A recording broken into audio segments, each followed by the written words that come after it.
Oke, bismillah, alhamdulillah, salatu wassalamu ala rasulillah, mabad. Kembali lagi bersama channel YouTube kami, yaitu Rasida Syarif Official.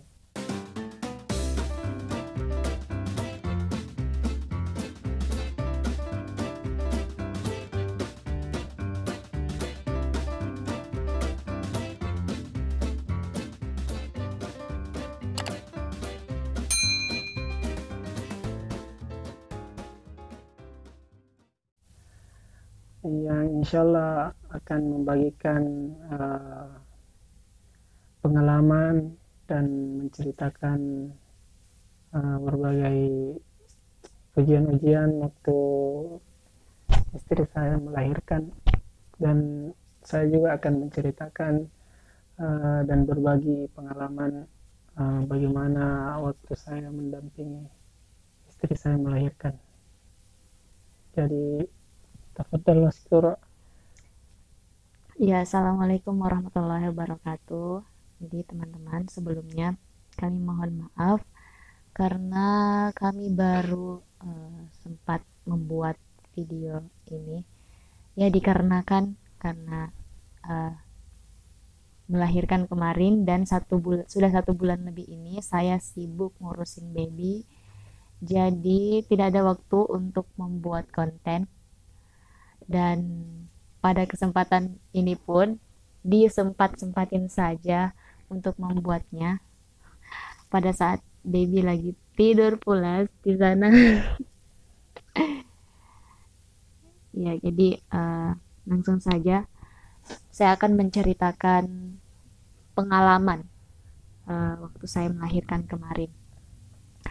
Jadi teman-teman, saya melahirkan itu tidak tepat HPL-nya. Jadi tidak tepat tanggal perkiraan lahirnya.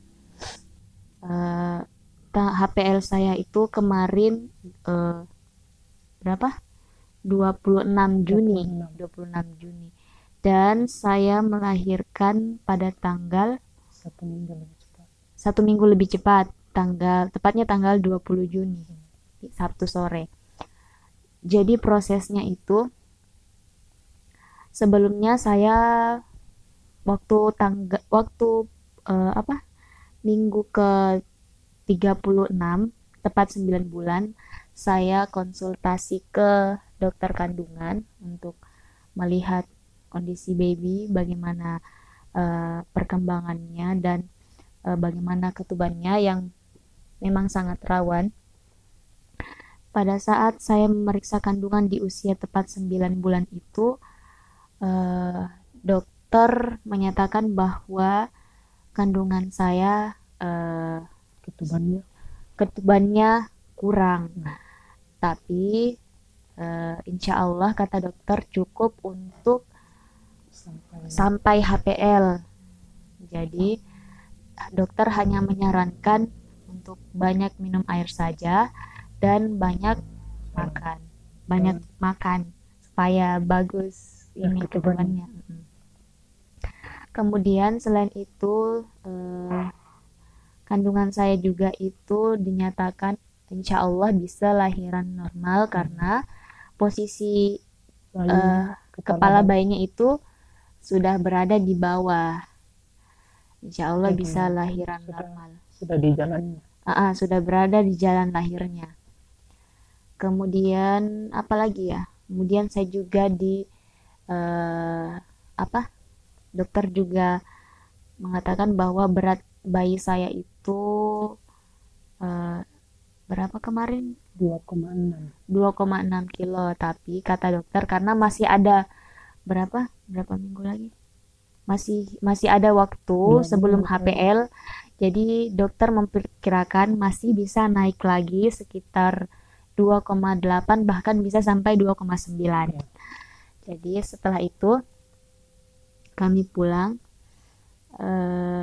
kemudian 1 minggu setelah saya konsultasi ke dokter, eh, ke, apa keluar ini apa Cairan cairan, tapi saya belum bisa eh, pastikan. belum ngeh kalau itu air ketuban. dan masih positive thinking karena dokter menyatakan bahwa kondisi kehamilan saya itu bagus, jadi bagus Ji. Jadi masih tidak menghiraukan, menjalani saja aktivitas seperti biasa. Selang satu minggu kemudian lagi keluar lagi cairan, tapi ini sudah agak banyak sudah lebih banyak jadi cairannya itu sudah lebih banyak dari sebelumnya. Nah, dari situ mulai sedikit khawatir. Kemudian saya coba browsing di YouTube, cari tahu tentang air ketuban. Kemudian saya juga tanyakan ke teman-teman yang sudah hamil dan melahirkan. Sempat juga saya konsultasi dengan kakak ipar yang kebetulan bidan, dan semuanya merujuk kepada ciri-ciri bahwa itu adalah cairan ketuban. Nah, setelah itu kakak ipar kemudian menyarankan untuk melakukan cek USG lagi ke dokter. Jadi pada malam itu kami langsung pergi ke klinik untuk melakukan cek USG lagi. Dan betul ternyata hasil diagnosa dokter setelah di USG, cairan ketuban saya itu memang berkurang. Nah, di situ dokter kemudian melakukan cek pembukaan dan ternyata sudah pembukaan 2. Saya kaget karena saya tidak pernah merasakan kontraksi atau sakit-sakit untuk proses pembukaan. Ternyata sudah pembukaan 2. Nah, dokter saat itu juga menyarankan untuk segera mempercepat persalinan. Setelah itu kami pulang ke rumah, dokter menyarankan untuk banyak-banyak minum air putih, kemudian kalau masih sanggup jalan-jalan untuk mempercepat kontraksinya agar bertambah pembukaannya. Selain itu disarankan juga untuk minum sari kurma. Jadi setelah pulang dari cek kandungan, saya jalan-jalan sedikit di rumah, mondar-mandir, kemudian saya minum sari kurma. Dan keesokan paginya setengah 8 kami berangkat ke rumah sakit yang disarankan oleh kakak ipar, yaitu di rumah sakit Fatimah. Kemudian kami ke sana. Setelah sampai di sana, ternyata pihak rumah sakit itu membutuhkan hasil rapid test. Nah, sedangkan di rumah sakit itu tidak tersedia pelayanan untuk rapid test. Jadi pihak rumah sakit menyarankan kami untuk pergi ke rumah sakit rujukan yang ada rapid testnya. Jadi saat itu kami langsung ke rumah sakit Wahidin. Di sana kami sesuai prosedur kesehatan. Sampai di sana kami di rapid test, kemudian ada juga tes toraksnya. Kami di tes itu jam habis. Masuknya itu Masuk sebelum Jumat. Dan di check up terus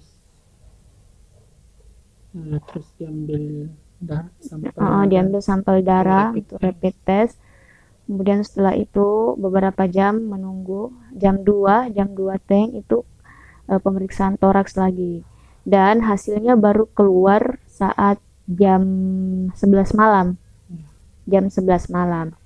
Nah, setelah itu setelah hasilnya keluar, suster datang menjelaskan kepada kami bahwa hasilnya itu alhamdulillah negatif, dan kami akan ditindaklanjuti ke ruang bersalin. Tapi saat itu suster mengatakan bahwa tidak ada yang stay malam itu untuk petugas perempuan, jadi yang stay semua itu laki-laki, dan saya sendiri tidak mau ditangani oleh laki-laki yang bukan mahram. Nah, jadi di situ kami bingung karena apa, saya ada riwayat saya merembes ketuban yang harus segera ditangani. Suami juga sudah pusing bagaimana dan sempat memaksa untuk tetap di situ saja dilanjutkan dan ditangani oleh dokter laki-laki, tapi saya bersikeras untuk tidak mau. Bagaimana? Jadi alhamdulillah kami dapat jalan setelah suami konsultasi dengan Ustadz dan beberapa temannya. Alhamdulillah kami kebetulan ada teman yang bekerja di tempat itu, rumah sakit Kartini. Jadi kami disarankan saja untuk ke sana, dan sebelum itu kami mempersiapkan seluruh berkas yang dibutuhkan untuk pindah ke rumah sakit Kartini. Nah, sampai di rumah sakit Kartini sekitar jam 2 start. Iya, jam 2 start dari Wahidin, sampai di Kartini jam 3-an. Setengah 3. Oh, sampai di Kartini jam setengah 3.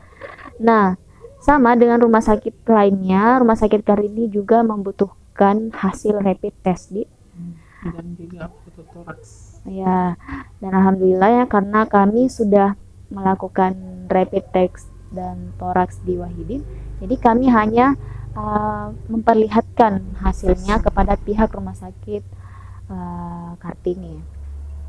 Alhamdulillah kami sangat cepat dilayani. Kami langsung masuk ke ruang UGD bersalinnya. Saat kemudian suster menanyakan riwayat kandungan saya, ya saya menjelaskan bahwa saya ada riwayat merembes ketuban. Dan setelah itu dilakukan cek pembukaan, masih sama, pembukaan 2, tidak ada perubahan karena memang tidak ada sakit yang dirasa begitu. Setelah itu, setelah dicek pembukaan di DJJ juga, semuanya DJJ-nya masih normal. Kemudian selang beberapa menit kemudian dokter datang. Jadi dokter spesialisnya langsung yang datang ke ruangan saya melakukan juga cek pembukaan. Nah, saat dokter spesialisnya melakukan cek pembukaan itu, di sarung tangannya itu keluar ada cairan yang berwarna hijau. Nah, kata dokter itu sangat berbahaya karena bisa membuat bayi keracunan. Apa itu istilahnya? Adalah istilahnya pokoknya mekonium, enggak tahu. Yang jelas itu sangat berbahaya menurut dokter, dan kata dokter kalau setelah, jadi kan sudah tidak bisa merasakan kontraksi alami lagi. Jadi saya diberi obat perangsang. Jadi kata dokter kalau setelah diberi obat perangsang lalu pembukaannya tidak bertambah, maka mau tidak mau dokter akan melakukan operasi. Nah, setelah itu, jadi ya kami setuju saja, kami serahkan yang terbaik saja bagaimana baiknya. Setelah itu dokter keluar dan diarahkan untuk memberikan saya obat perangsang. Nah, setelah diberikan obat perangsang, menunggu sampai 6 jam reaksinya. 6 jam ya. Nah, tapi diberi obat perangsang jam berapa? Setelah subuh, mau subuh ya? Mau subuh. Iya, jam subuh. Diberi obat perangsang sampai pada saat jam 11 mau jam berapa lagi datang suster? Mungkin sebelum duhur kan, Sebelum duhur. setengah 12 Yang jelas setelah 6 jam itu, setelah diberi obat perangsang, saya tidak merasakan apa-apa. Tidak ada perubahan yang terjadi setelah diberikan obat perangsang. Kemudian suster datang setelah 6 jam, melakukan cek pembukaan lagi, dan ternyata masih sama, tidak bertambah pembukaannya. Jadi suster mengambil tindakan untuk menambah obat perangsangnya. Setelah ditambah, selang beberapa menit kemudian, nah di situ saya baru merasakan kontraksi. Di situ sampai kontraksinya sampai pembukaan 5, di situ saya masih bisa tahan sakitnya, dan pembukaan 5 juga itu pecah ketuban saya. Pecah ketuban sampai pada pembukaan 6 ke 9 itu saya sudah tidak tahan lagi. Dan setelah sampai pembukaan 9, saya bilang ke susternya, tolong bantu muka saja untuk ini berkuat. Jadi saya kemudian diarahkan posisi untuk bersalin. Kata suster, kalau misalkan pembukaannya bertambah, maka oke, kita langsung ke proses persalinannya. Nah, di pembukaan 9 saya diarahkan untuk berkuat saat merasakan kontraksi, dan alhamdulillah pembukaannya bertambah. Jadi lengkaplah pembukaannya. Kemudian suster mengkonfirmasi ke dokter bahwa saya sudah pembukaan lengkap dan siap untuk melakukan persalinan. Nah, saat itu saya tidak bisa membayangkan bagaimana proses persalinan itu yang baru pertama kali saya rasakan. Saya berusaha berkuat sekuat tenaga dan mendengar semua arahan dari suster, dan alhamdulillah berapa lama Kak? Berapa kali berkuat saya? Banyak. Oh iya Kak, sempat ya gagal jadi tapi alhamdulillah saya bisa melahirkan normal, dan bantu dengan obat perangsang. Ya, meskipun dibantu dengan obat perangsang. Jadi istilahnya itu diinduksi ya, betul-betul sakit. Tidak ada kayaknya sakit di atasnya itu. Betul Nabi bilang mama nih. Iya. Ya, setelah itu lahirlah dedek bayinya, kemudian ditangani oleh suster. Ternyata tidak sampai di situ saja, saya harus melahirkan ari-ari lagi. Jadi perut saya itu ditekan-tekan sampai ari-ari yang tertinggal di dalam itu keluar. Ya, betul-betul perjuangan yang sangat luar biasa. Saya tidak menyangka bisa melewatinya, tapi memang betul semua itu atas kekuasaannya Allah. Setelah itu kemudian dibersihkan, dede bayinya juga sudah bersih, dibersihkan, kemudian dede bayinya ditaruh di atas dada saya. Nah, ketika itu kayak hilang semua sakitnya, kayak hilang. Dan ketika melihat bayi saya lahir dengan sempurna itu, sehat alhamdulillah, dan ditaruh di atas dada saya, betul-betul kayak hilang semua itu sakit melahirkan. Sakit kontraksinya betul-betul. Tapi memang karena saya diinduksi, jadi setelah melahirkan itu deh sakit semua badan, sampai minta dipijit kakinya karena pegal. Setelah itu selang beberapa saat, karena saya dapat jahitan lumayan, tidak banyak, jadi tidak sampai dijahit luar dalam, karena jahit luar saya dapat. Saya katakan ke dokter, ke suster, bilang meminta waktu untuk bernafas-nafas dulu sebelum dijahit. Sempat juga bilang ke suster, dikasih jika obat. Astaga. Ya, jadi seperti itu. Setelah dijahit Kalau yang saya rasa sih lebih sakit lebih sakit rasakan kontraksinya daripada melahirkannya dan proses jahitan. Jadi kalau mau dikasih tingkatan itu sakitnya, lebih sakit yang pertama sakitnya itu lebih sakit pada saat kontraksi pembukaannya, dari pembukaan 2 ke pembukaan lengkap itu sakit sekali menurutku. Kemudian sakit yang tingkat kedua itu saat melahirkan, yang ketiga itu dijahit.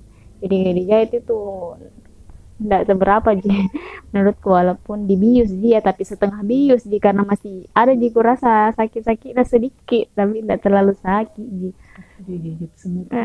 Kayak begitu Ji.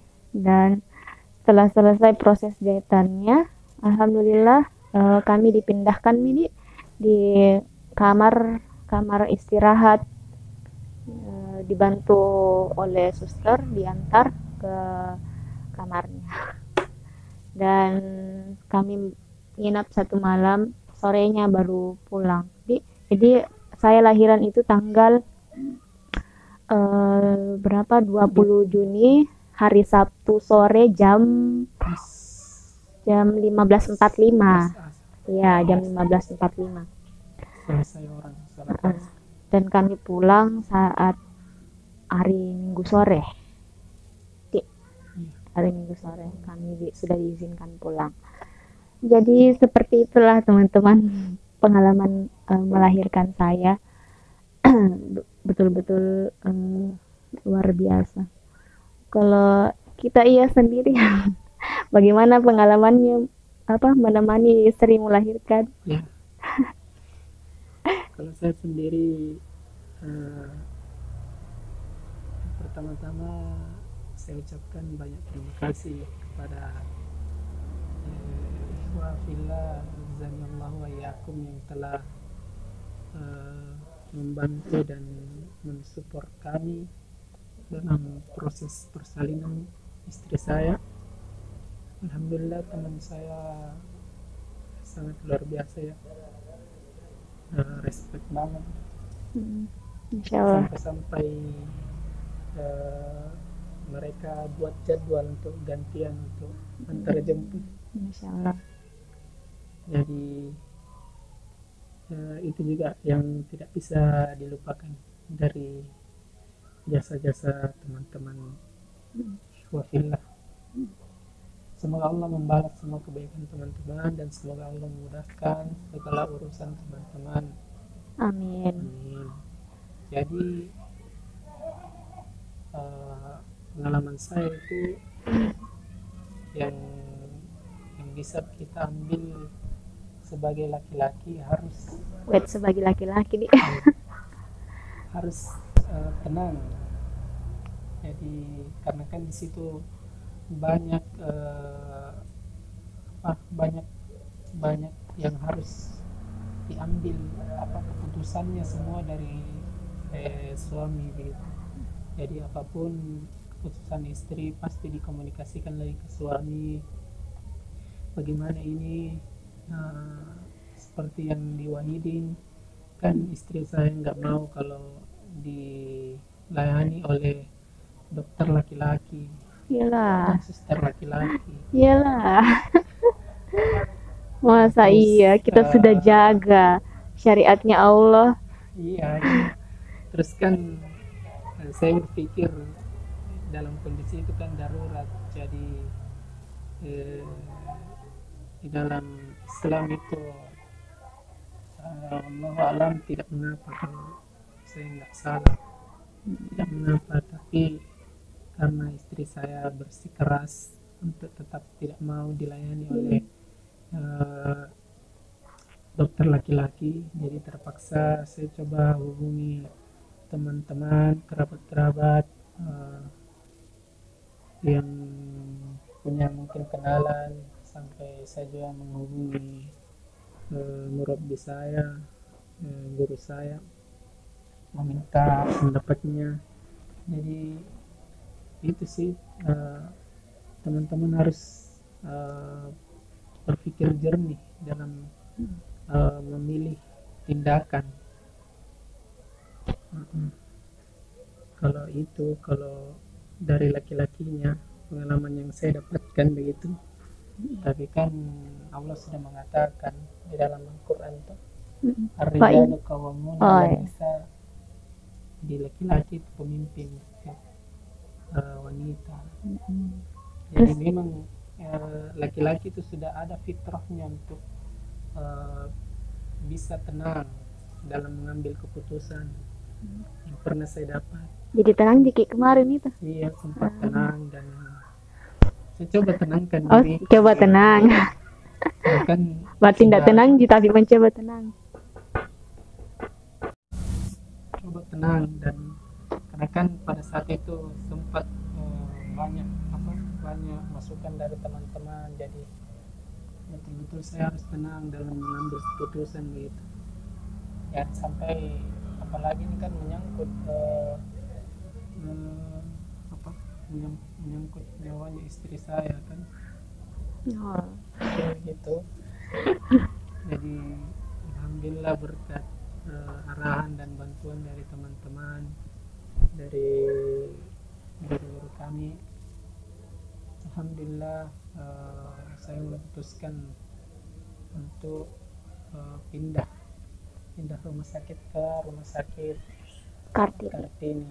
Dan alhamdulillahnya lagi kan kebetulan ada teman saya yang kerja di situ, dan alhamdulillah berkat bantuan dari teman saya dan tak luput dari rahmatnya Allah, eh, semua urusan apa dipermudah di sana karena tinggal di kontak teman saya.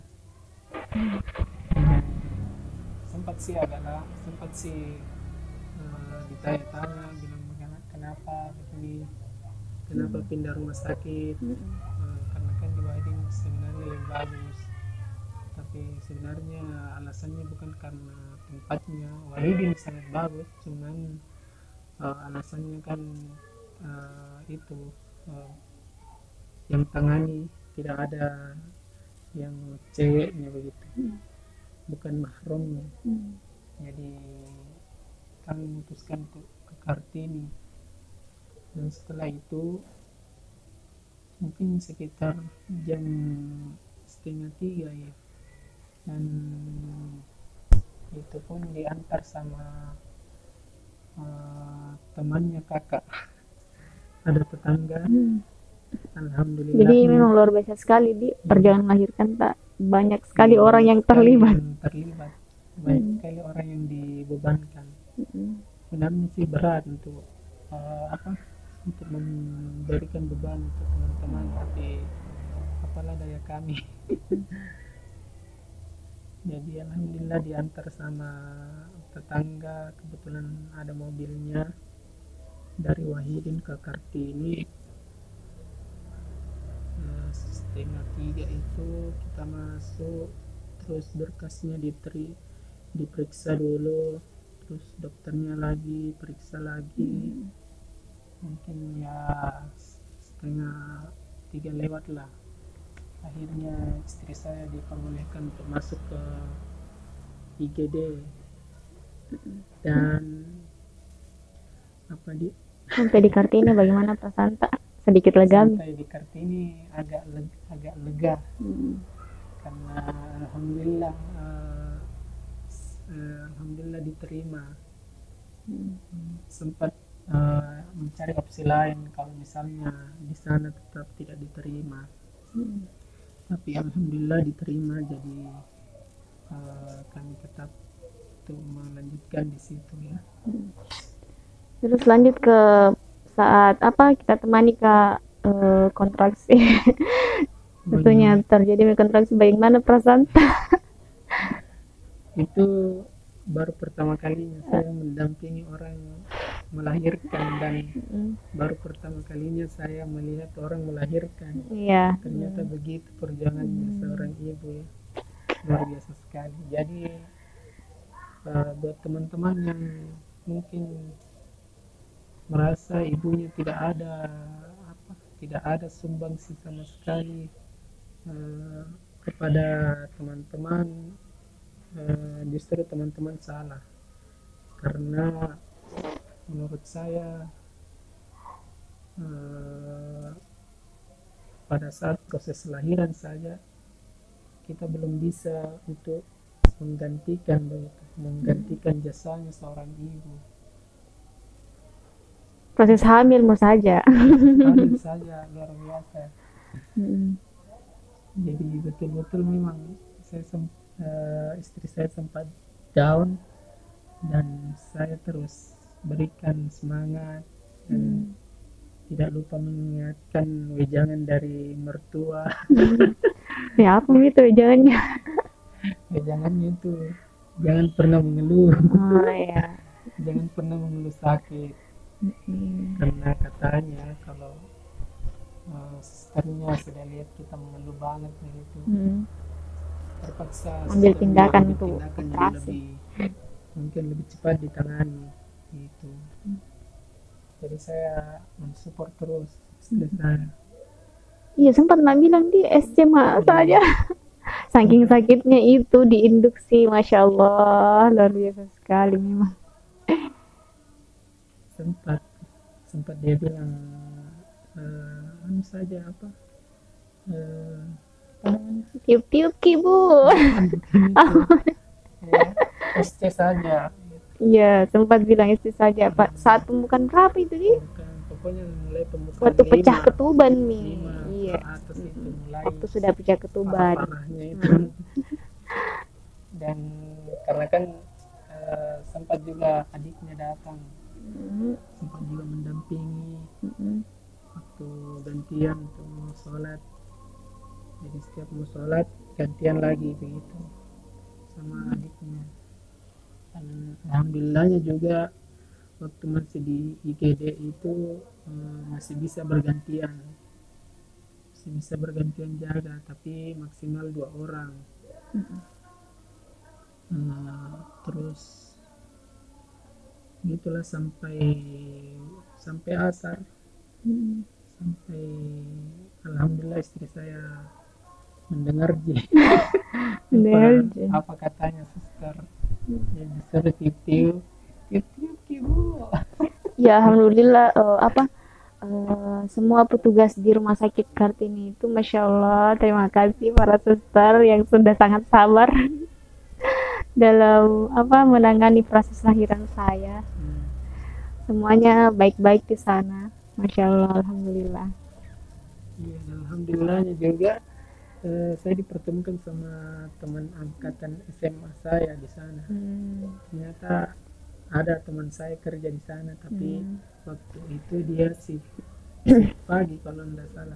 Iya. Jadi pas setelah melahirkan shift malam, shift sore ke malam, iya. Karena dia yang jahit Kak. Tadi jahit sore. Sempat bingung, kayak saya kenal ini. No, satu letting kepala.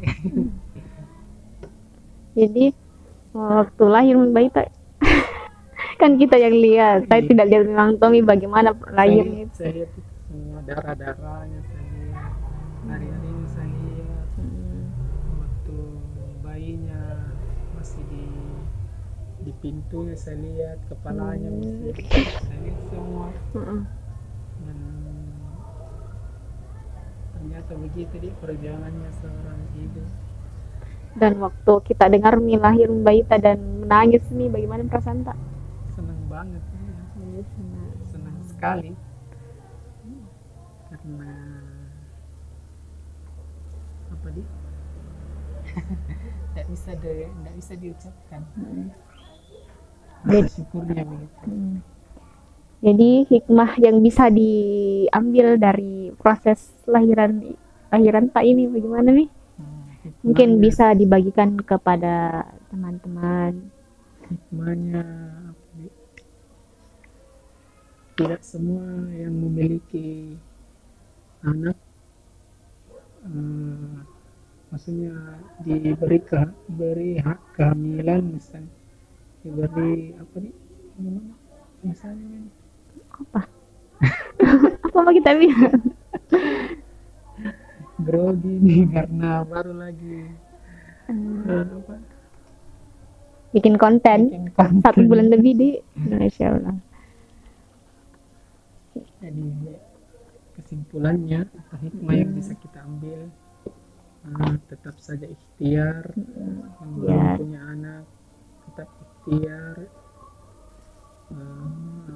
jangan lupa berdoa, ikhtiar, sholat juga tetap ditegakkan, karena apalah ikhtiar tanpa doa dan sholat. Terus kalau ada masalah jangan cepat gampang putus asa. Justru jadikan setiap ujian yang kita hadapi itu untuk lebih mendekatkan diri lagi kepada Sang Pencipta, untuk memperkuat doa seperti itu. Karena yakin mikir saja sesuai yang difirmankan Allah dalam Al-Quran, fa inna ma'al usri yusra. Jadi itu yang saya selalu pribadi pegang itu, setiap kemudahan itu pasti akan ada setiap kesulitan akan ada kemudahan. Makanya ketika diwahyidin itu, waktu kita ngotot untuk di situ misalnya, saya bersikeras untuk tidak untuk pindah rumah sakit saja dan cari dokter perempuan saja, karena saya yakin begitu. Allah kasih di jalan kalau kita berusaha untuk menegakkan syariatnya Allah, dan terbukti alhamdulillah Allah mudahkan segalanya sampai proses lahiran ditangani semua. Dan alhamdulillah lahirlah seorang Khadijah Humairah Al-Hafizah. Ya, jadi itu nama anak kami, Siti Khadijah Humairah Al-Hafizah. Amin. Lagi amanah terbesar dari Allah Ya. yang titipkan kepada kami. Semoga kami bisa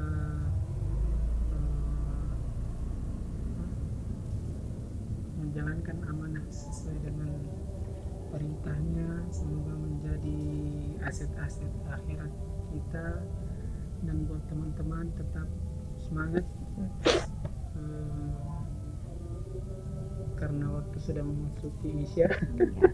Jadi kita akhirkan saja, semoga video cerita pengalaman melahirkan kami ini bermanfaat untuk teman-teman semua.